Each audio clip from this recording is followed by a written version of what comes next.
আমি তো রাখতে পারবো না, এই নিয়ে আমি যাবে চাই না। স্বপ্ন পূরণে 2021 সালে ইউনিয়ন পরিষদ নির্বাচনে চেয়ারম্যান পদে প্রতিদ্বন্দ্বিতা করে ফেল করলেও থেমে যাননি মনসুর। দ্বাদশ সংসদ নির্বাচনে মনোনয়নপত্র জমা দিলেও তা বাতিল হয়ে যায়। আসন্ন ত্রয়োদশ জাতীয় সংসদ নির্বাচনে ময়মনসিংহ 7 আসনে স্বতন্ত্র প্রার্থী হিসেবে জমা দিয়েছেন মনোনয়নপত্র, করছেন গণসংযোগ। জনগণে আমি আরো তো আগে থেকে দিতে পারতেছি না, পরে যদি আল্লাহ আমি এমপি হয়ে গেল ভাই, এরপরে মনে হয় যে সরকারি খাতে একটা মাল আইব, সেটা আমার বাকুইরা বন্ধুকুরা সব জায়গাটা কেন্দ্রে কেন্দ্রে বা তাদের রোডে রোডে এটা বাকুইরা আমার দিতে হইব, যাতে সবাই পা।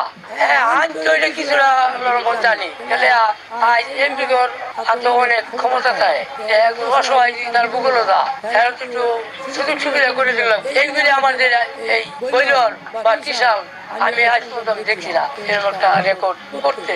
আমি তো নিজে গেছি, আমারই তো তারা সবাই বাদ দিচ্ছে। নির্বাচিত